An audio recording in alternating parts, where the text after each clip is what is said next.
Hi, welcome to Maharat's 10 Days of Torah. Today is day 10, Chag Purim Sameach. My name is Rabbanit Tali, Schaum, Broder. I graduated in 2019, and I worked as a chaplain resident in New York City for the last 2 years. I wanted to share a brief and meaningful idea for today. During the holiday of Purim, we are obligated to drink until we no longer know the difference between blessed is Mordechai and cursed is Haman, until we no longer know the difference between good and evil. Chayav inish lebesume ad lo yada bein Baruch Mordechai levein Arur Haman. I had a really hard time understanding this concept of de lo yada growing up. What did this mean? Why was everyone getting so drunk into such a state of not knowing? I never understood this concept until one year I did. I had been studying in a women's Beit Midrash, immersed in holy text and soulful songs, and the weeks leading up to Purim, tragedy befell.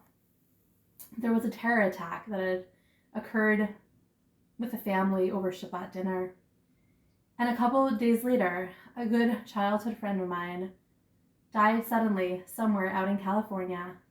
His dreams of growing grapes and making wine in Israel never coming true. I was in a state of despair. Where was God? How could I celebrate this holiday of Purim, this holiday of such joy, when the world felt so upside down? And then I drank and drank and drank. Until that year, I truly didn't know the difference between good and evil. When in my drunken state, I could get a glimpse of the world from God's perspective, where it's all one. And I realized that's the point of Purim, and perhaps our existence all year long. The story of Purim is one where God is hidden, concealed. There is such randomness to the story, where Haman casts lots to determine fate. God's hand is nowhere to be found. In fact, God's name doesn't appear at all in the entire story of Megillat Esther. It is so easy to see this story as happenstance. So too, our lives. We don't see God clearly.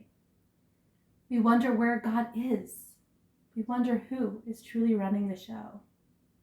In our lives, as on Purim, we are in a state of not knowing. De lo yada. This state of unknowing, of uncertainty, is one that can be filled with anxiety and can be terrifying, can be truly scary to be in a state of not knowing, of uncertainty. We don't like not knowing. But on Purim, this not knowing is holy. We are obligated to get to a state of not knowing, because this place is where belief can operate. Good and evil are no longer separate. Understood from God's perspective, they are one. And in some way, this unknowing brings us to a place of oneness with God and the world.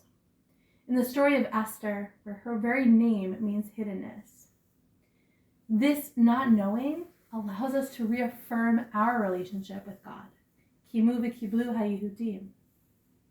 It allows us to give to one another freely, to the poor, to increase joy and love, God